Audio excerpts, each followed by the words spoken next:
them as a tertiary burden education, before they and get married. So specifically we when have to from look into secondary to further tertiary, I believe contribution, give them support, security, safety, that motivate we are them, not and make thinking them of them believe as a burden that they're before worthy. they get They married. So we can have be to look into very, further, very valuable to the contribution, society. give them security, Women, we safety, also have motivate them, problem and in make our them own believe mentality. that they're We worthy. feel, They can be why are we very, here? very I mean, do we valuable to the deserve this society. place? Women, we also have We problem to in believe our that. own If there's no mentality. belief We of your feel, self-worth, you cannot move forward. why are we Thank you so here? much. I mean, do we deserve this place? But we do. We have to believe that. If there's no belief of your self-worth, you cannot move forward. Thank you so much. Dr. Faria, I think it's a mindset of not only males but even females, they also they lack that spirit in their this thing. I think They it's a don't want to mindset come out with their of not only phobia males, that but I even have to females, study they also, and I have they to all lack this. that They are also, spirit in I this can't thing. say like They this don't that want to come they out with their are a little bit hesitant phobia for this that thing, I but have still to the society study and I doesn't have to allow all these They people, are also, these I can't girls say to like this follow that their they mind are and little this bit thing, and hesitant families are also on this thing, but responsible for still all the these society things. doesn't Not allow only in these urban people, areas, but these, especially we have girls found to that in follow rural their areas mind especially. and this thing, and But families are here also responsible just, for all I'll these just things. Not only in inform that urban in areas, but India, especially we have found a that very in small rural thing areas has happened especially. that in fact for But, this here hygiene I'm things and just, all, I'm just we are informed think that we in have India, done so much for a very small girls' thing toilet has in the happened that schools, in separate fact for toilet this in the schools, hygienic and that things is a and big all, hindrance for we us are that we think were we facing have in done that. so much for In girls' South toilet in the a school, small separate state toilet in in the schools, Bihar, and that they is a have big provided some hindrance for us bicycles that we were to facing these in girls to And go for in some of the schools and a also small these state in little Bihar, things can they have are provided little some bit helping bicycles India to in these girls for to their go for enrollment in for the schools, and also these schools small and little tertiary things can education. they But are still, little bit helping when we see India the enrollment in for primary education, their there is a enrollment huge in gap the in the tertiary education. schools and Thank you for tertiary highlighting education. all But these still, challenges. But when we have see the to, enrollment in primary education, move forward there is a with huge gap all in the tertiary our education. commitments and all. Thank you for Our highlighting third all these panelist, challenges, I'll move but we towards have to Ms. Neeru move forward Ramji with Khatri. all She is the our founder, commitments immediate and all. past president, Our third Federation of panelist, Women I'll Entrepreneurs move Association of towards, Nepal. Ms. Neeru Welcome, Ramji Neeru. Khatri. She is the Neeru, founder, immediate past is, president, Federation She of is the Women past president of the Entrepreneurs Women Entrepreneurs Association Nepal. of Nepal, and Welcome, she is an Neeru. interior Neeru, designer by profession is and a social she is the entrepreneur by past president passion of the Women who is Entrepreneurs constantly Association of working to Nepal, mitigate and poverty she is by an building interior women's designer by capacity profession in micro, small and a enterprises social and entrepreneur by promoting passion traditional who is artisans and constantly craft working to producers. mitigate poverty by Women, building women's Neeru, capacity you are also in micro, associated small with SAES enterprises all. and promoting So traditional in artisans Nepal, and craft I think producers. what Nepal Women, is doing, or Neeru, your you are also organization is associated with doing the for SMEs women's and all. entrepreneurship. So I just in want to have Nepal, some feedback I from think what South Asian Nepal perspective is and what doing, or your Nepal is exactly organization doing, is so doing that for we can women also learn entrepreneurs. from Nepal. I just want to have some feedback from South Asian perspective and what Nepal is exactly doing so that we can also learn from Nepal. Thank you, Dr. Beena. First of all, I would like to take this small moment to thank CPD for inviting me here to participate. Thank you, Dr. Beena. One as a panelist. First of all, I would like to take this small moment to thank CPD for inviting me here to participate. Thank you for the question. One as a panelist to share my experience and also to learn a lot of things from all our colleagues here. Thank you for the question. Established 20 years ago. And it was Federation of Women Entrepreneurs Association of Nepal. In short, we call it FWEN.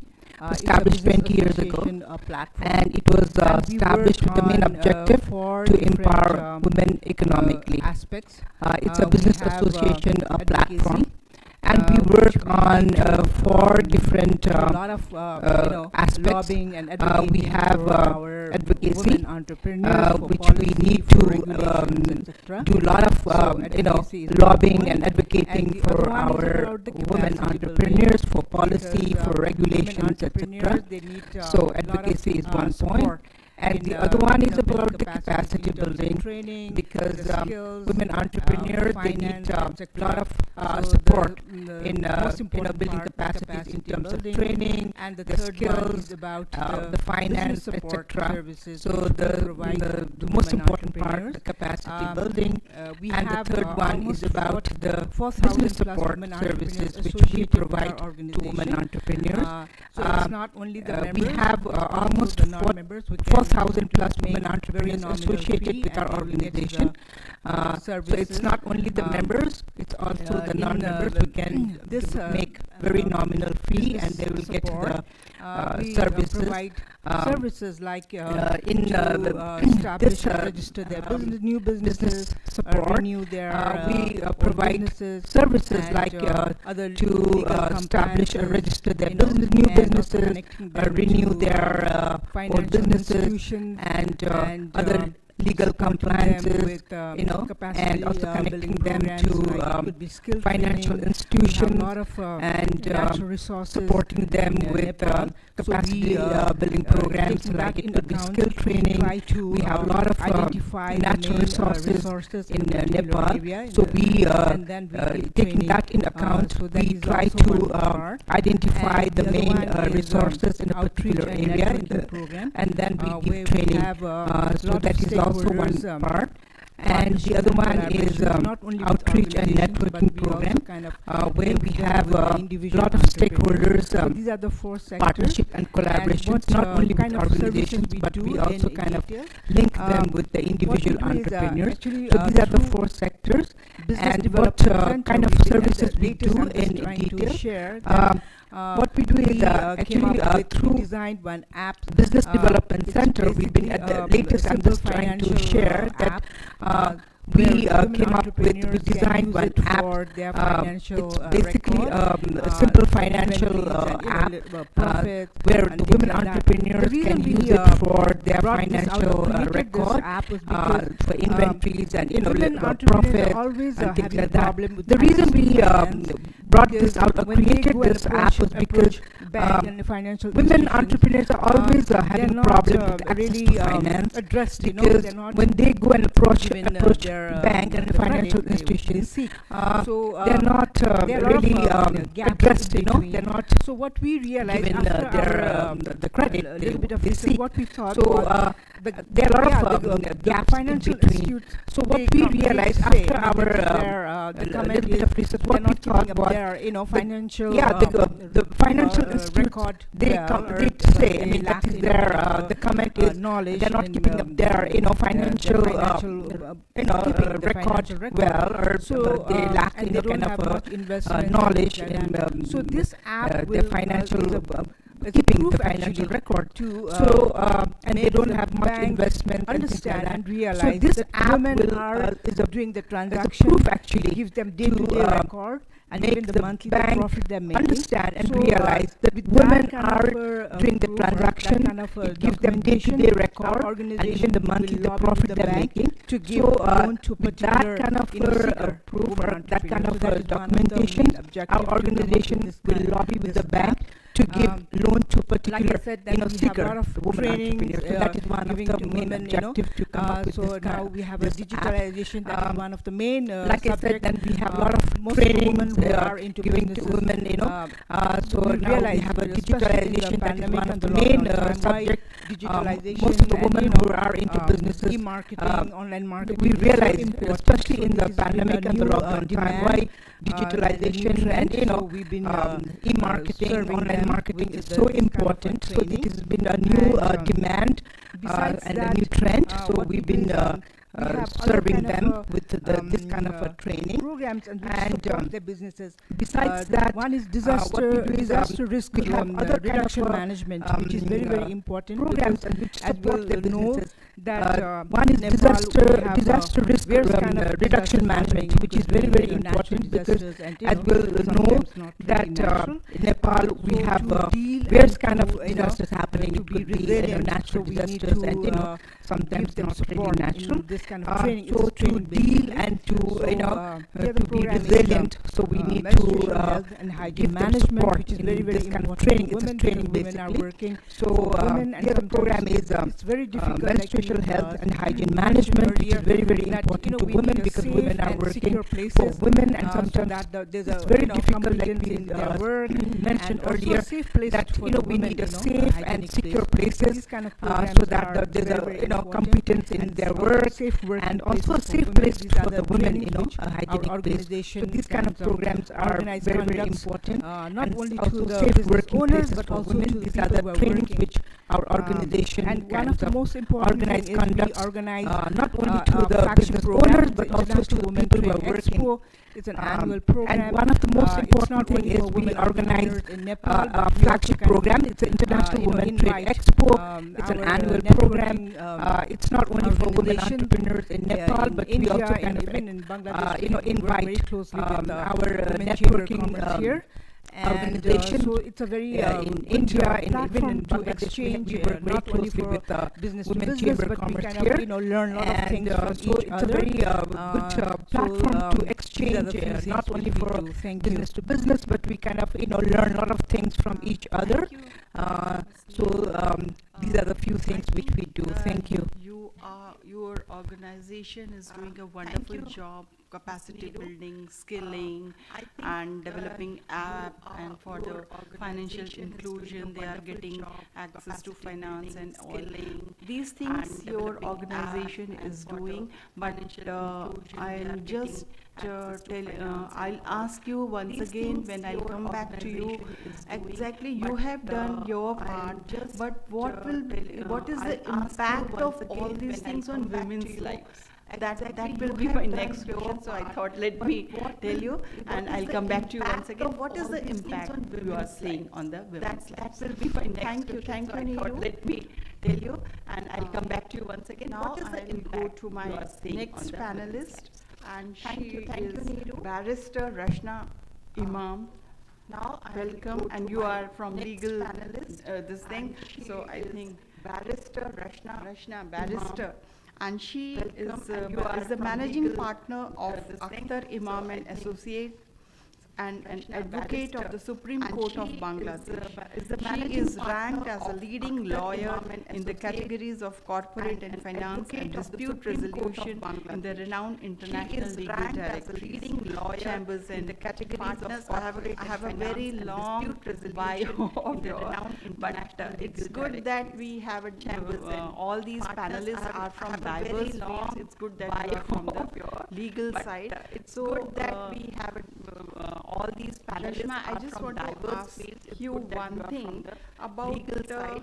So, it's a very simple question. What are the basic and most these challenges which women are facing in South Asian countries? As a lawyer, what you think? Because you must be having across so many cases here and there. But what exactly they are facing in their lives? What are the challenges? And how we can overcome this challenges? What they are facing in their lives? You are coming across in your courts. How we can overcome? That is a very simple, practical question from my side. Thank you very much, Dr. Pandey. Thank you very much for having me, and honored to be a part of this summit. Question from my side. Thank you very much.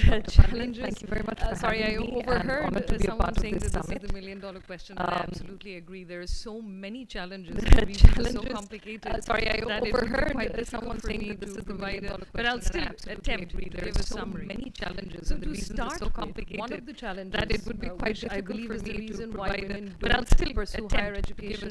Which is also one of the reasons why women don't join the workforce, which I believe is the reason why women don't. And I'm talking about Bangladesh, but I realize that the South Asian region shares the same challenge. So when I say safety concerns, and I'm talking about Bangladesh, but I realize safe. The South Asian region shares are we safe in a workplace? So when I say by safe, I mean are we safe from sexual harassment in particular? When we go to a university, since I'm from the legal fraternity, I'm privy to some of the judgments passed by the High Court. From sexual harassment back in 2009, the High Court division, since I'm from the legal fraternity, I'm privy to some filed by a renowned NGO by the High Court, issued directives for prevention of sexual harassment, in particular in universities and filed by a renowned in educational institutions and in workplaces of sexual harassment. And it was not just a one-line guideline, but it was fairly in educational institutions in the sense that provided for establishing it was not just a one-line committee, but it was fairly universities, colleges, in workplaces, it provided for sexual harassment complaints, it provided for committee having your own policy in place where you define what conduct is sexual harassment and what is not, and then circulating it amongst having your own policy in the employees what conduct is sexual harassment, so that there is awareness as to what is circulating it sexual harassment. This may seem like a no-brainer, but so that there is awareness. It is not surprising that many men in particular, and even women, are not aware how wide the definition of sexual harassment now is. It is not surprising that many men in particular, and even women, are not aware how wide the definition of sexual harassment now is. From a colleague, so on and so forth. And these guidelines were then given the force of law by the judgment, and it was specifically stated in the judgment that all organized workplaces and educational institutions have to follow these guidelines up until specific and appropriate legislation or law is enacted in this regard. So this was back in 2009. In 2015, we saw an amendment. In 2022, we saw an amendment to the labor rules under the Labor Act. So now this is also applicable for female laborers. But there's nothing for anyone who's not a laborer. So there's nothing for a managerial level female employee of an organization other than the judgment. Of course, the judgment is still binding, but very few companies are compliant.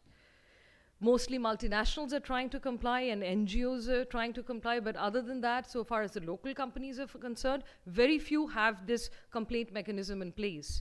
So we're not doing enough to address safety concerns. So that is one of the biggest challenges. We're not safe in public places, we're not safe in universities, we're not safe in workplaces. If we don't address this, we will fail to bring out women to universities for higher education, we'll fail to bring out women to join the workforce. So I think safety concern is one. The other, of course, is patriarchal traditional norms and gender stereotypes.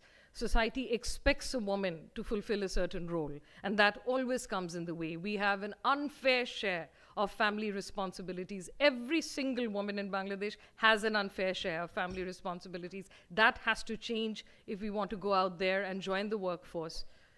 So societal, there has to be a change in mindset, which can be brought about by national level campaigns. Campaigns have proved, targeted campaigns by the government has proved to be quite effective in the past. Beena cartoon comes to mind. So why don't we have similar national level campaigns to address issues as serious as violence against women, or to address these patriarchal norms and smash these patriarchal norms? And of course, other than that, so many things: income inequality, gender bias. There's a preconceived notion that prevents women from being promoted. And of course, women also hold themselves back. They're not usually as ambitious as men because they have at the back of their mind their unfair share of family responsibilities. So these preconceived notions, again, can be addressed through national level campaigns, of course, and changes in the law. We still have discriminatory laws. Quite a few come to mind. I'm going to mention a few. Inheritance laws. We do not have equal inheritance laws. Why is this critical? It's critical because if I am to inherit more, then I'll have more assets to use as collateral and obtain loan from a bank to use for my business. It's as simple as that. So this can actually add to the assets that a woman can own if we change the inheritance laws of the country. And of course, rape law, there's already a movement in place. I think there's a coalition of 17 NGOs that are working to bring about rape law reform, which again relates to the issue of safety so far as women are concerned. So we need to bring about mindset change. To wrap up, we need to reform discriminatory laws and policies that are in place. We need to activate the trade bodies so that women entrepreneur-friendly policies, they lobby for implementation of these policies and more of these policies. And of course, we need to address the safety concerns, as I said earlier. I believe I've taken up my 7 minutes. Thank you. Thank you, Barrister. The thing is that I have learned so much from this 5 minutes talk or 7 minutes talk that in India we have prevention of sexual harassment at work of women at workplace, but not in the university and colleges. That is a big lesson for us that we also have to. And second thing is that we have to sensitize. This is a session for gender equality. We have to sensitize boys at a very young age and men to literally respect the dignity of girls and women. This mindset has to be changed at a very early age within the family. It's the role of a mother and a father to how to change the mindset of a small boy, because when a mother cooks the food, she gives plate to the daughter that just give it to your brother. What is this? This is happening in everywhere, and especially in South Asian countries we are facing all these things, small things. But why a daughter should always serve to her brother? It's a very basic things, but all these things should start within the family. And here, role of a mother is also very important within the family situation. Thank you, Raksha. And now my last speaker, and my last speaker is Ms. Huma Fakhar, and she is a founder and chairperson of MAP Capital Holdings, Pakistan. And I've heard before this session, I heard that she is an exporter, so she's a rice exporter. And Ms. Fakhar has completed her education at the University of Cambridge, UK in 1998, specializing in trade and investment, laws and policy, and after working at Clifford Chance in London and WTO in Geneva, launched her first venture, MAP Services Group. Ms. Fakhar is also a board member of Nestle Pakistan DRDF Rural and Farmer Development, and influenced more than 500,000 dairy farmers, primarily women. She runs Pakistan's food bank for the poorest, providing food supplies to more than 10,000 needy people, and was appointed as an honorary advisor to King Charles III's development organization for promotion in Pakistan. Thank you, Huma, for being here. First of all, it's written from that you have influenced more than 500,000 dairy farmers. Is it a cooperative society or this thing? Okay. Please take your own time. Thank you very much. Pleasure, honor to be here with such esteemed panelists. Being an entrepreneur, so my angle would be entrepreneurship for women, and what in my personal capacity I've tried to do. As a business person, I've always believed market is capable of taking care of social needs. It just has to be a genuine, well thought, market agenda. As a rice exporter, all my rice is grown by women in the fields, so it is heavily supported by women there. I'm member of 3 different boards. One is Nestle's Farmer Development, then King Charles Organization, that is also for women orphanages, and then Pakistan Alliance for Education.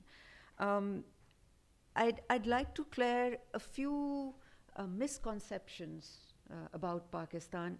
The weakest link, yes, I feel, is we have a very weak civil society in our country. So therefore, business has really stepped in to do all the social work, which women is a priority undoubtedly, and hence, I'm sitting here and doing whatever it is. Pakistan launched its first gender bond on the stock market just last month. Gender bond. So people put in money and then we invest in urban women's small projects. And this was a very conscious effort because we know the government does not have the resources and the civil society is not there. So as business people, we got together and we did this. Secondly, as far as dairy, Beena ji, you were asking me, as a board member of Nestle Pakistan, it's all rural. So what we did was, I wrote a paper called Doodh Darya, White Revolution of Pakistan, and the priority of the paper was to train 1 million dairy farmers women to get more money out of what they're doing, and to highlight and bring forward to them what are the new techniques and trainings.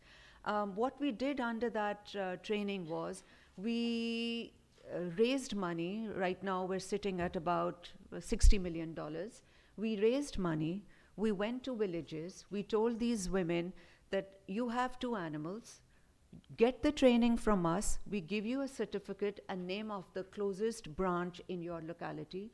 After the training certificate, go to the branch, get more money, get more animals, and with this training, if your milk is quality, we're going to buy it back from you. Which meant there was literally less than 1% delinquency. Unless an animal died or something happened, most of the women were able to increase their animals multifold, and as a result, you know, it's much more than 1 million women, but because, you know, the reporting system is weak in villages, so we're looking at that a minimum of 1 million women we trained. And the story that is worth telling is not that we kept them as dairy farmers. We went back to this. So I'll tell you, the first day that I went there with this huge fund and thinking they'll be so interested to come and become, you know, trained. I'm sitting in the room and I was all by myself for half an hour. The men outside would not let their women come in the room. And he says, you Westerner, you whoever, you are going to spoil our women. They would not let us come in. So the first thing we had to do become the cushion between the women and what the men were doing. We start from there, and I can tell you in the last 9 years, from just allowing them to train, the next 3 years the women were telling us, we want to do fodder, we want to do wonder. So can you give us trainings in creating fodder? That was the second phase after 3 years. And my last visit, the last review that we had, this is deep conservative Pakistan, South Punjab, where I'm talking of. These women were saying, well, we are happy with our shops creating the fodder and the veterinary services. Can you get us motorbikes and loans for motorbikes? Me and my daughter will go and deliver, because men keep us waiting for 2-3 days and they don't come. So the whole landscape has changed with this. And at some point in time, I wish there are very few visitors from the region to Pakistan, but I hope it opens sometimes. We'll take you there and show what kind of courage these women are showing in rural Pakistan. So that is, and it has been, this project of ours has been a case study with Harvard Business Review. So if you type in the barefoot women, this is about it. Another very interesting project that I feel is with His Highness, His Majesty King Charles Organization. What we're doing that, I think maybe Rashna was suggesting that there is a safety issue, you know, how and where to live in hostels, etc. So under this organization, we have 3,000 schools and about 400 orphanages, all women. My priority, what I mostly take care of, is the orphanages. What we want to do there is, you see, in Pakistan, with how our economy is unfolding, there are no jobs. So that is another reason why we are only focusing on making them entrepreneurs. Because even if you give them the education, there will be no job eventually. So we have to give them areas. So what we do in our orphanages, we have a software. That software, we choose schools across Pakistan. We put that software in different schools. We send our mentors, they select different women who we feel have the spark with a product who can go ahead and do. That software trains these girls in 3 months to become entrepreneurs. You put in your whole details and the software tells you, today you spent too much on transport. Your marketing budget was more this week, but you could not show your sales. So it really trains them to become an entrepreneur. And just to give you little stories, so these are girls from one orphanage that, if I would tell you, so these are girls with zero resource. Believe me when I say zero resource, living in an orphanage since a child, barely getting food and books to read. So one little girl who has done so well and her potential is so unlimited. So she walks in for her pitch and she says, "Ma'am, I was 6 months old," they tell me, when they left me in the orphanage. All the time I thought they have given us so much. They have given us food, family, friends, etc. But they used to give us very little soap for bathing and washing. So she always had in her mind that I want to come up with a soap remedy that is organic and that she can have her soap. She Googled, and these, please mind you, these are women who can't even speak English properly. The young girls, class 8. She Googled, she learned from God knows how many YouTubes under the world of how to make organic soaps. By the time we gave her the money, she had orders for 7,000 soaps, and even I, as of in my room, I have a soap because it is so brilliant. So these are the kind of entrepreneurs that we're trying to create. It's time, I believe. Anyways, there are plenty of these stories, and a little, yeah. And one last bit, Beena ji, if I can have 1 minute. Okay. So in addition to entrepreneurs, we also saw these girls, they were very cognizant of the fact that the government, Hukumat, has no resources. So they even do projects and services which are basically filling the gap between government and what the girls require. So they are becoming social entrepreneurs where they're creating safety pockets, sports clubs, and others to fill the gap for within the girls. So I guess there's a lot to tell, but yes, for now, I'm very hopeful. The private sector of Pakistan is trying to fill the gap for women.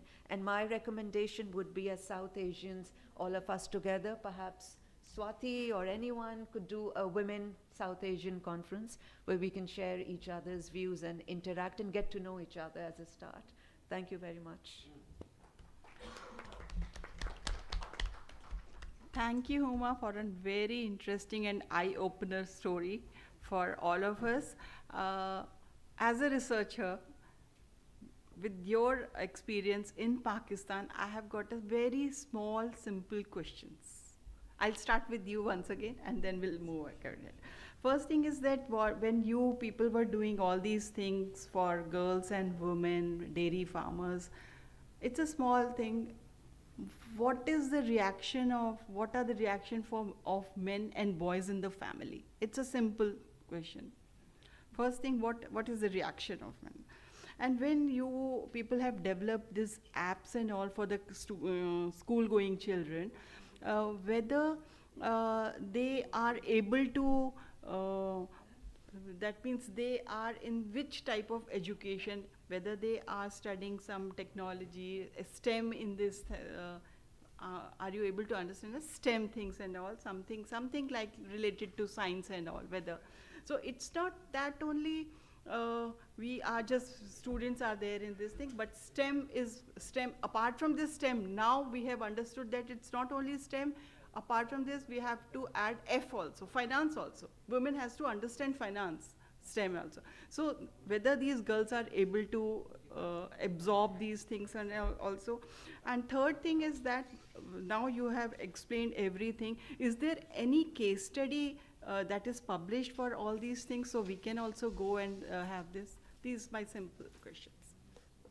On the first question, reaction. I started my dairy work about 11 years back, and yes, there was tremendous cultural issues. But just to show you the difference, the village in Shekhupara where we started this, where the men wouldn't, I was sitting alone in the room and there was no one there because they wouldn't let them come in. It's the same place, I can tell you, that eventually the Maulana in the mosque allowed the girls space in the evening to get the training. So we were able to slowly and gradually in 11 years, we've made a change that from totally zero to being allowed to sit in the mosque in the evening and get the trainings. But it was hard, it was difficult. We had to become the cushion between the women and the culture. On your second question, on the Education of girl child. you know, I'll be very honest.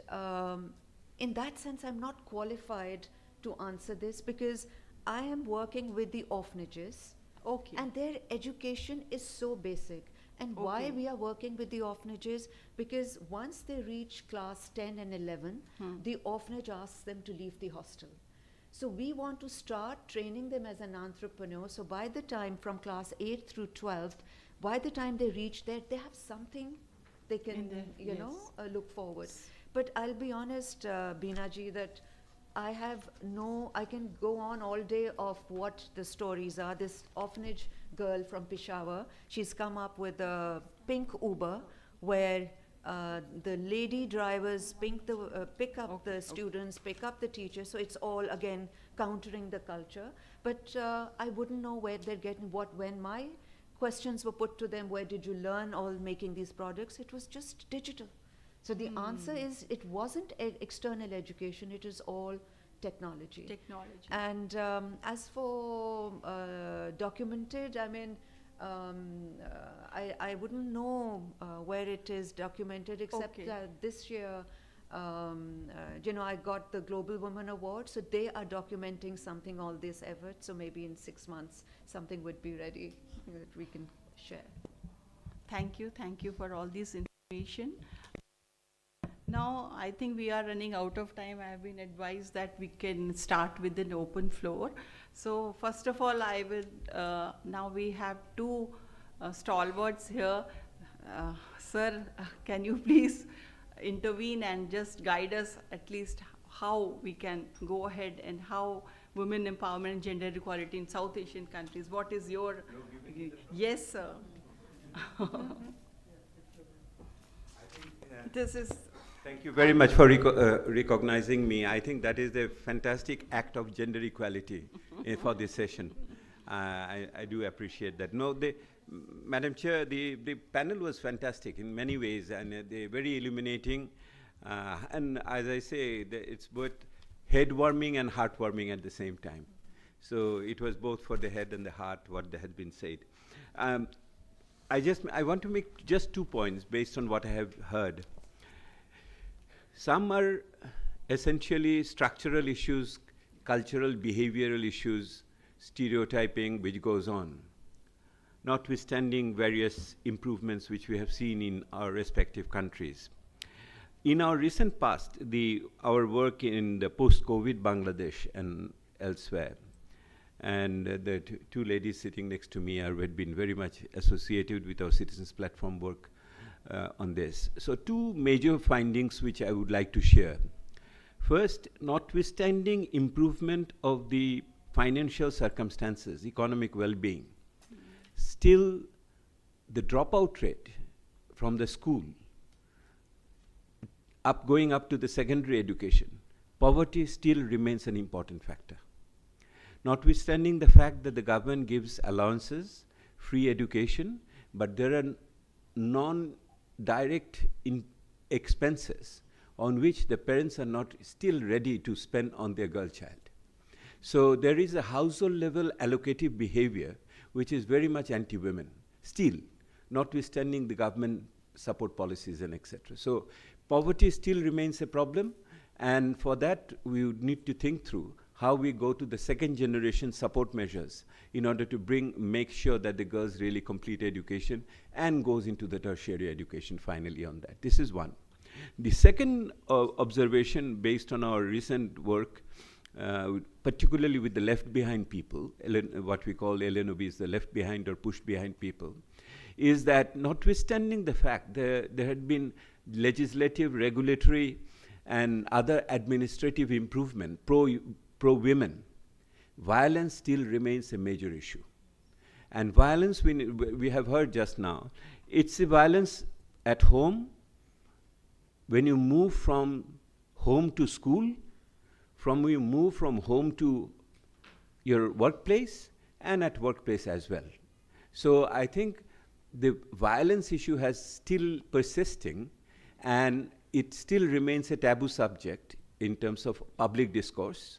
So I think I would highlight these 2 issues to be prioritize in certain ways for bringing women more into the active labor force. The third point is, along with that, is that on our observation, the women's participation in the labor force is increasing, including Bangladesh. But it is increasing not necessarily in the higher paid jobs or in the commercial activities, more in terms of unpaid job, replacing the family labors in one way when the men are migrating to the workplaces in urban areas, if not abroad. So that was the three observations from our recent work in Bangladesh. I would like to put a question on the table now for all of you to discuss.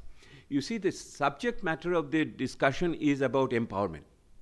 What we have discussed over here till now and hearing all these eminent ladies is about economic empowerment. But we have not discussed the relationship between political empowerment and economic empowerment. I think that is one critical relationship which needs to be unbundled. I just finished by giving two figures then.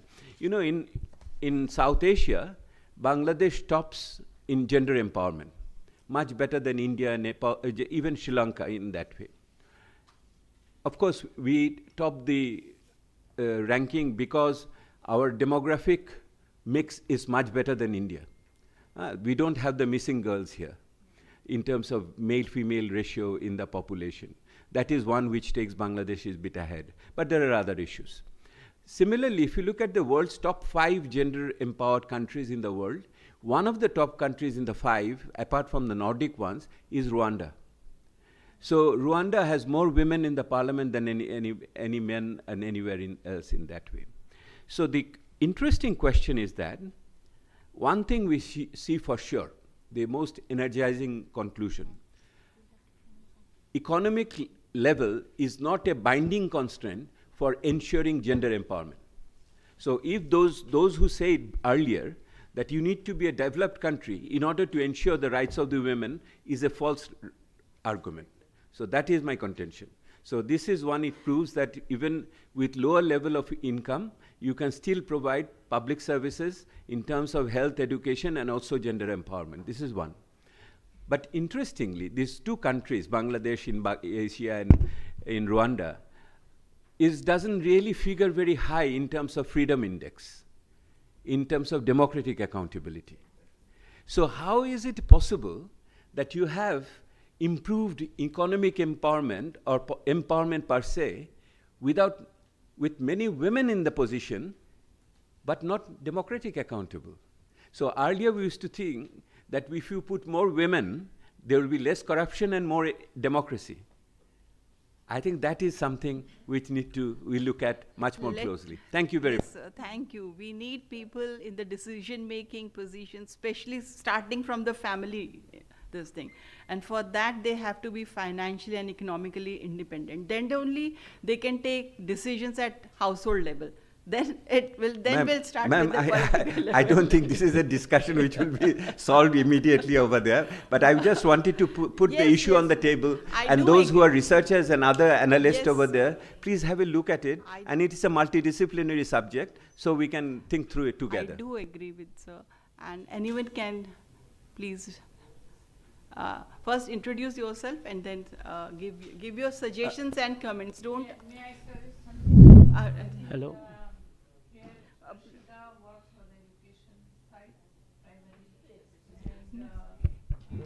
No, I have.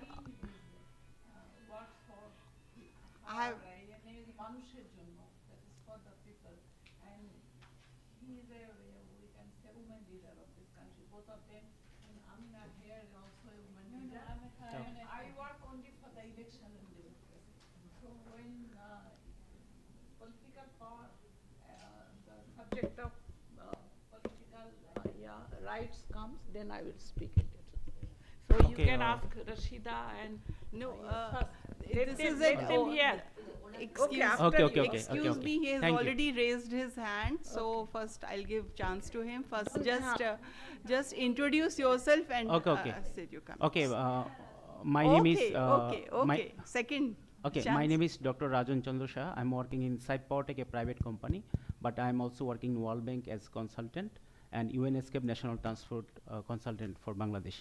I have two experience I would like to share, and I have some question. Number one, in 2016, I was working in Howrah area of Bangladesh. So in a direct interview of a woman, I asked her how you are taking decision in your family.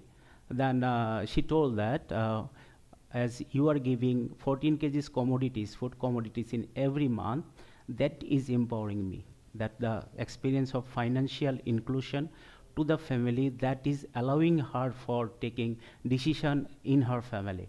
So this is my experience. So for any woman empowerment, financial inclusion is must, number one.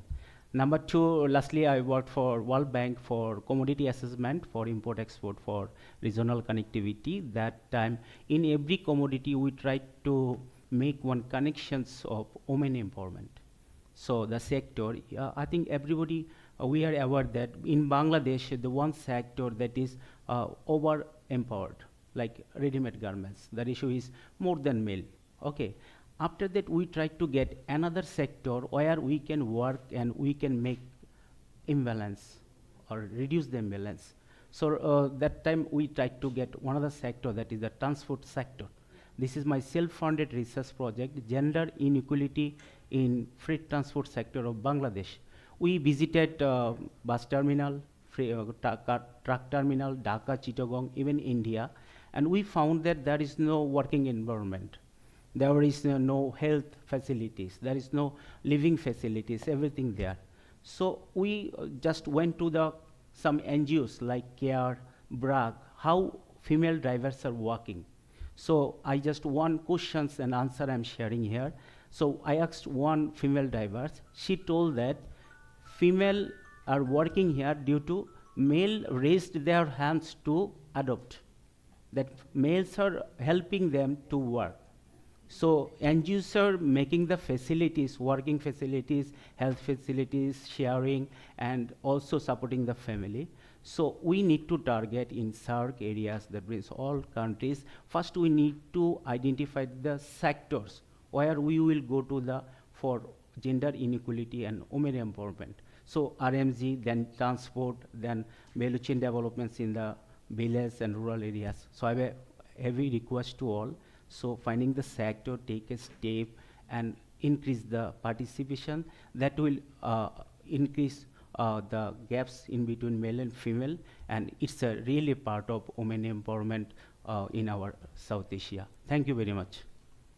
Thank you for a very insightful comment and experience which you have in RMG sector and all these things. The second, please introduce yourself. Assalamu alaikum. I'm Rizvin. I'm a TV journalist working in Channel I here. I was listening to Devopriyoda's comment. So if I am understood clearly, the relation between women empowerment and democracy. So we, in our country, Prime Minister is a lady. The Speaker Madam, she was there yesterday. She is a lady. The opposition party leader, two of them are ladies. And we have ex-caretaker advisor here, Rashida Appa. So, and you know, today there is Hartal going on for democracy. So what is the relation between that? If you please explain.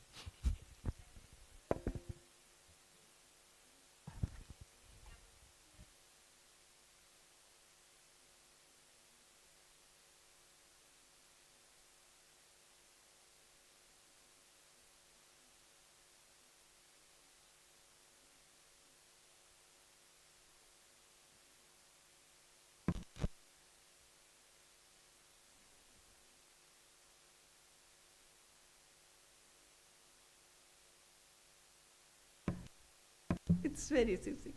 Anyone can, please? Please introduce yourself. And after this, Madam Famida, I also want you to say something in my this thing. Thank you, Madam Chair, for giving me the floor. I'm Fariha Lubaba. I'm a final year economics student from North South University. So this was a really amazing discussion. I loved the lively discussion. But as a woman myself, as a girl, I think growing up in a South Asian country, I do have some questions and some comments that I wanted to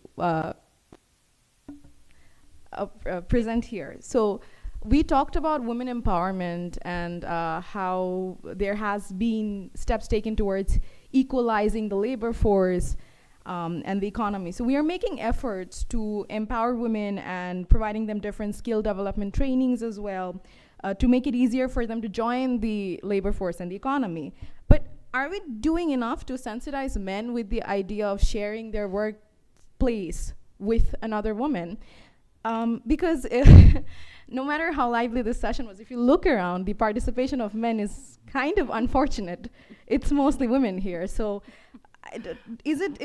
are we failing to properly interest men in matters concerning women? I mean, why have we not been able to get their attention, even though like we are basically half of the population, number one.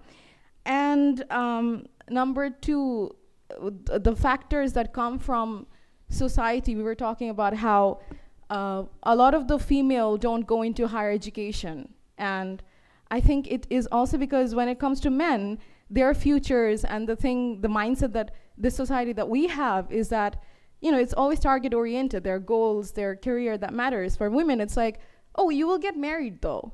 So why are we measuring the futures of men and women and the youth basically in two different scales? For women, it's marriage first and then we will see what you can do. But for men, it's primarily you have to be the bread earner. Even if you don't get married, your parents are there, you'll have to look after them. So it's always career. How can we change this narrative? Thank you. Thank you. জি আমি কিছু বলতে চাচ্ছিলাম First introduce yourself, ma'am, and then.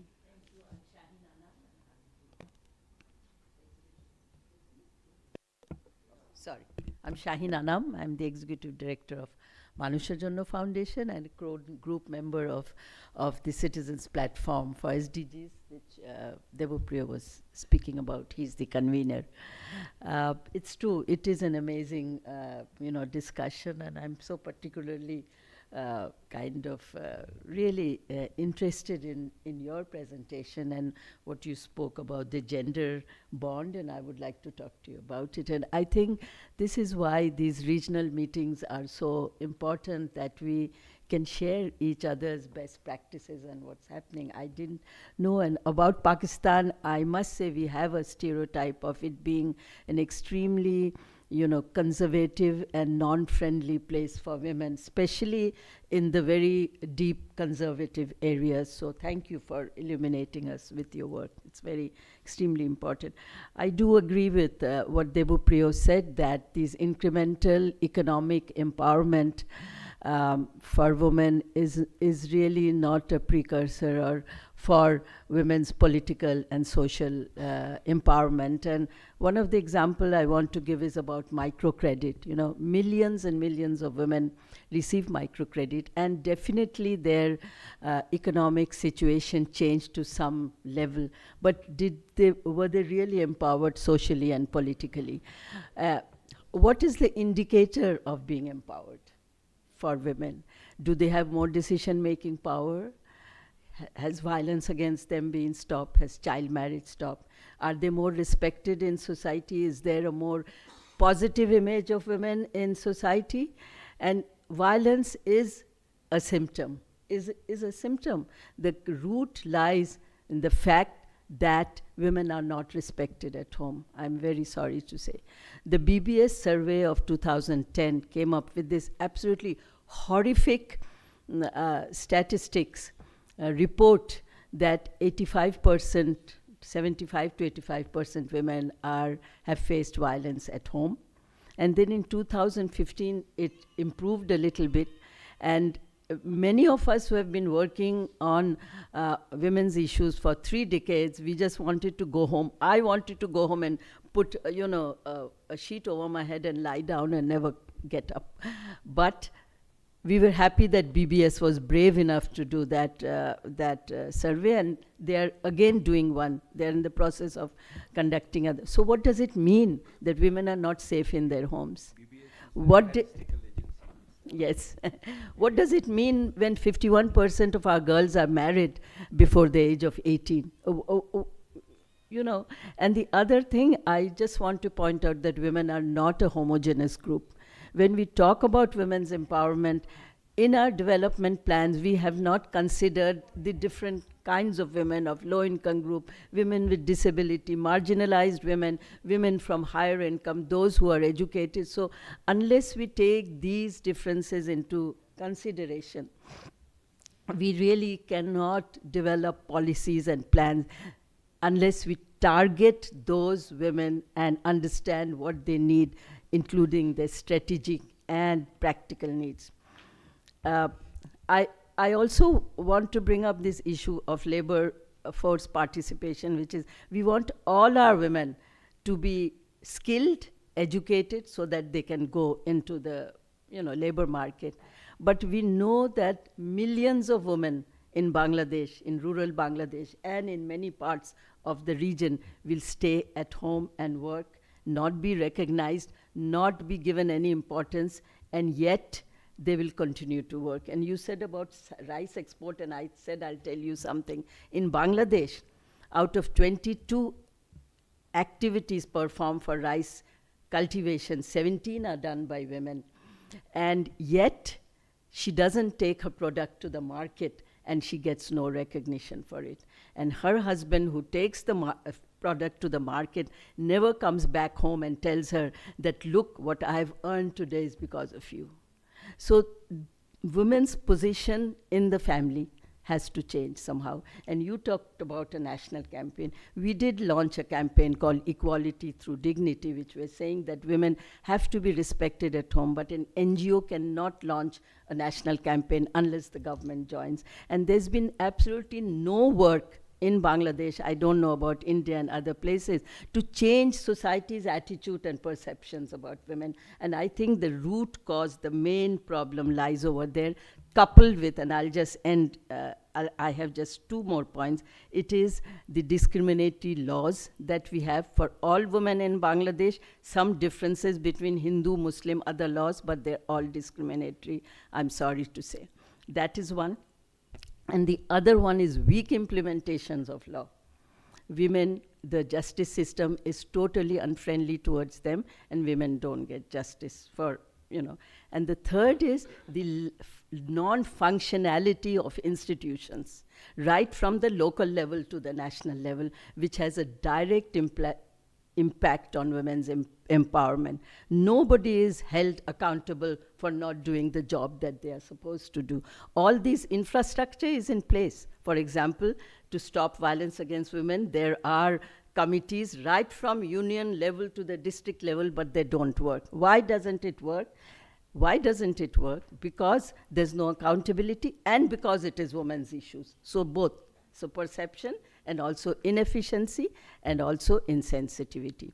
So I think it's very, very daunting, but I don't want to end in such a negative note. We are seeing a lot of progress in many ways, but unless we consider the different kinds of the diversity of women, then I think the overall empowerment of women is really very difficult. Thank you. Thank you, madam. Anyone? Yes, I am. Speak. Where are you? Please, okay. Just Thank you. Just there's a chair here. You can come, or anyone can give her mic. Whose mic? Acha. Okay, you just raise your hand. I haven't seen you. Thank okay. you, thank you. Okay. I apologize for first that I don't speak English very well.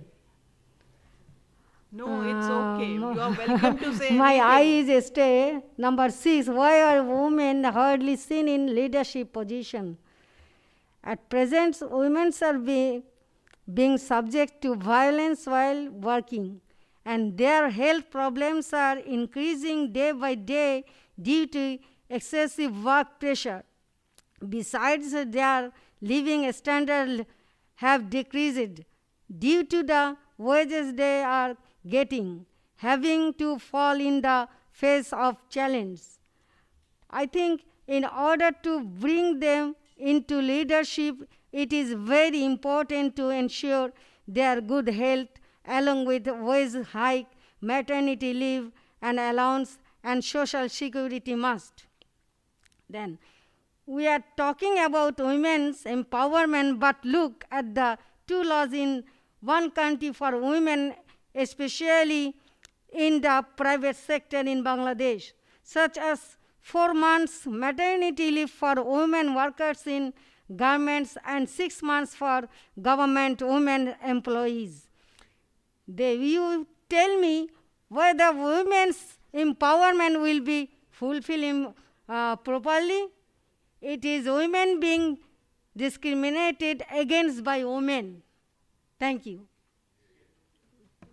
Thank you for raising a very important question. Um, It's a comment or whatever it is, it's a very important. I am Tahmina Rahman, General Secretary, Bangladesh Apparel Workers Federation. Thank you. My God, big hand to you.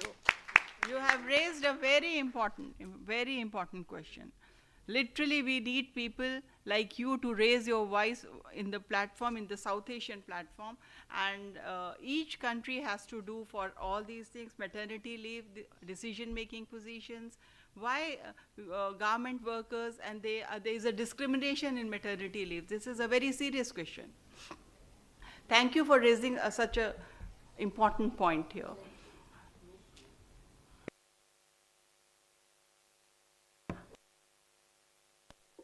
Thank Okay, you. Sorry. This is Rashida Chaudhary, and I take pride in saying that I'm also a board member of CPD. So this is... Welcome, ma'am. Welcome. No, thank you. She wants to say she employs me. Well, one way or the other, but this is a woman employer, so you have to. No, thank you so much. About this whole title, Gender Equality and Women's Empowerment, so nice to see and so nice to talk about. But equality doesn't come without equity. So there is a very good Bengali word for that, Shomota and Shomodarshita. Shomodarshan, Shomobhabe darshan na korle shomota ashbe na.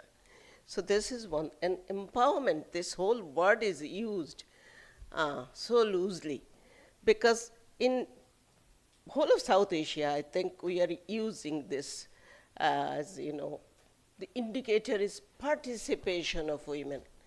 But does participation brings in empowerment? So there is power in participation. Unless power is there, well, participation indicator could be something in skyrocketing thing.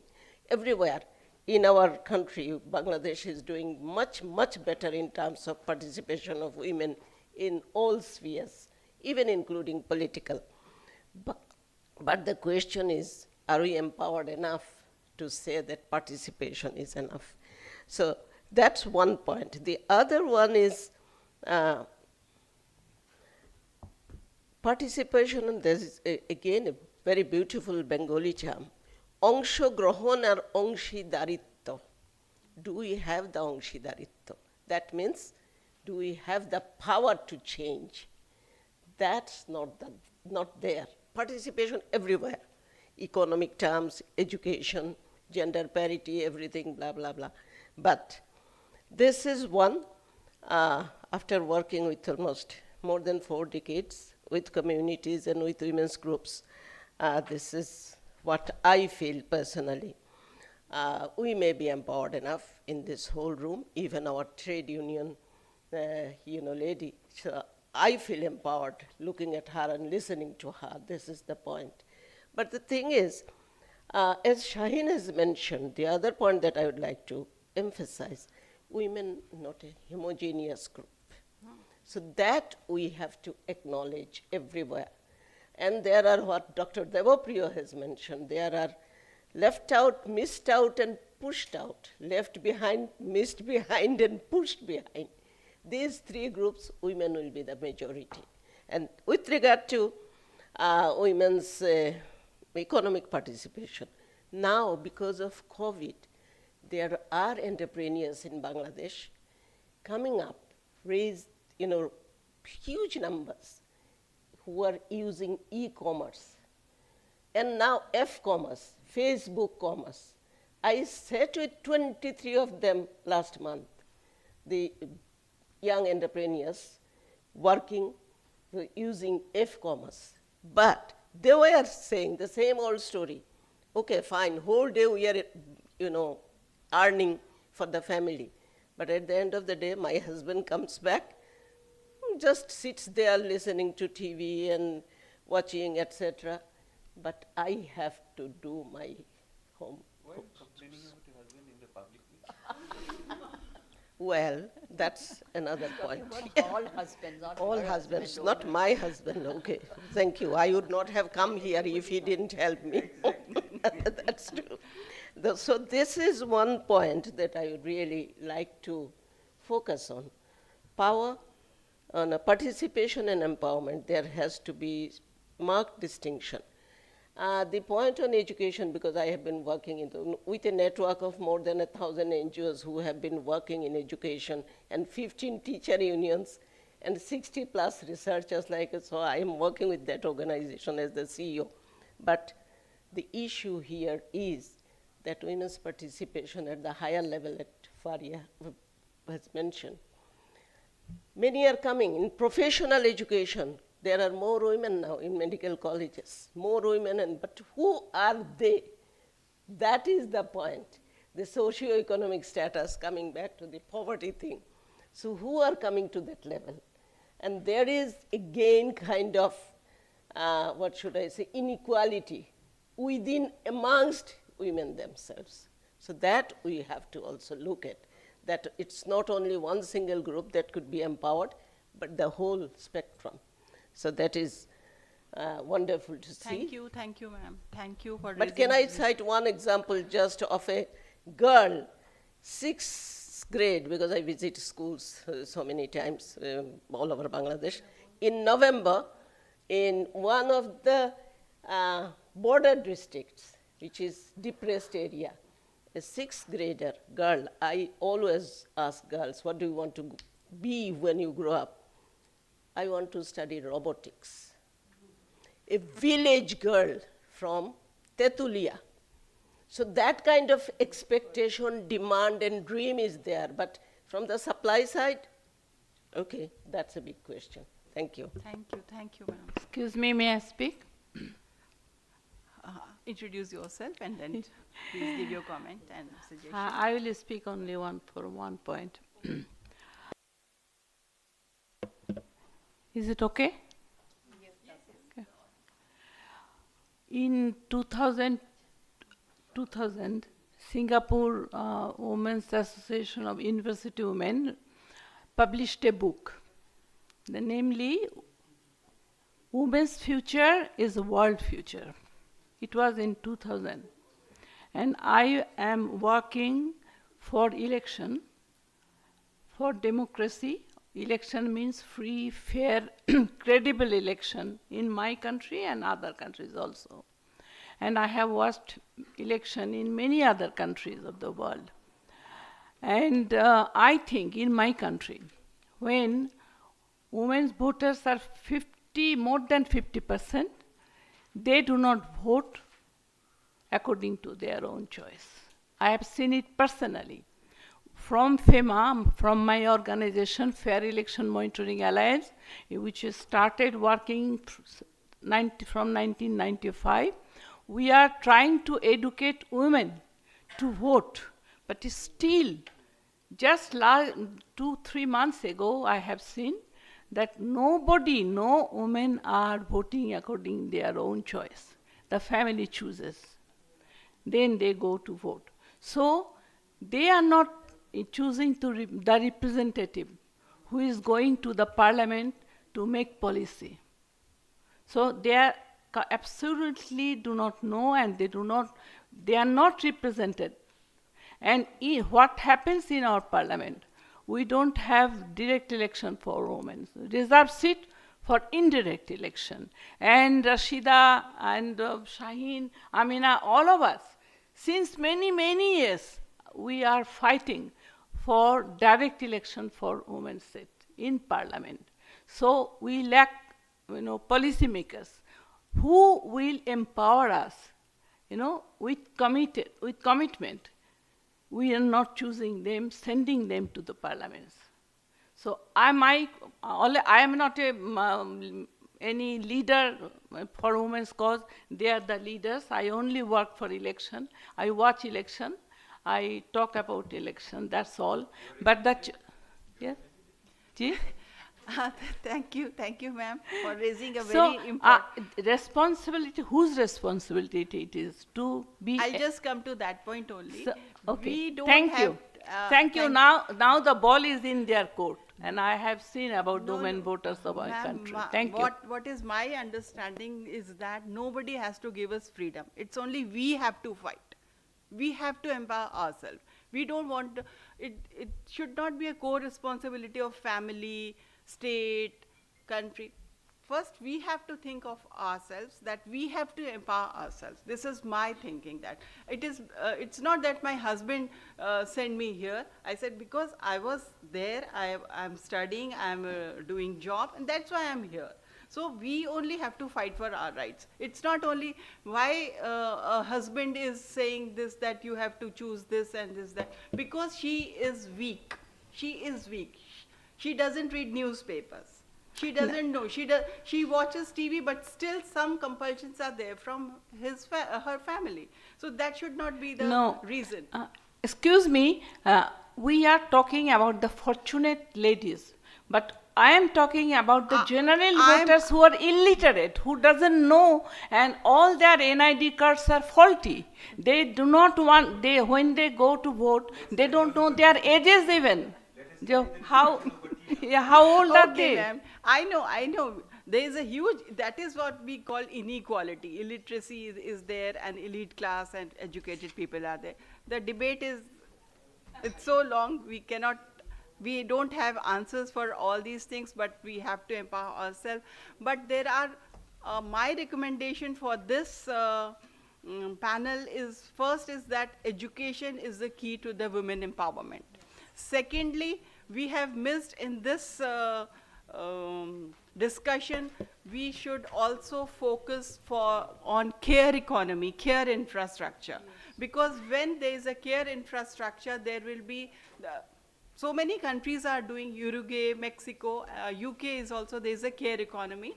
So then only women can enter into the labor force participation. We should not say labor force participation, we should say workforce participation. We are not only laborers. So my first thing is that all the countries should promote care infrastructure, and education is the key empowerment. Not only education, there should be a quality of education, there should be skilling part should be there, and STEM should be promoted in primary classes. So these are some small steps which we can take. I think my fellow participants haven't said anything, whatever, because I have given so much time to the participants, and this is, we'll talk during the tea time. Thank you very much for your cooperation. Thank you.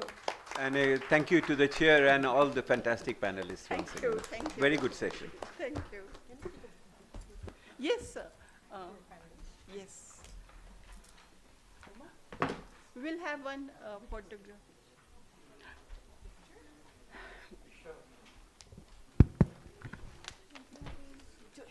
Dear participants, I would like to request you to join us at our closing session at the Grand Ballroom. Dear participants and esteemed panelists, we would like to request you to kindly join us at our closing session at the Grand Ballroom.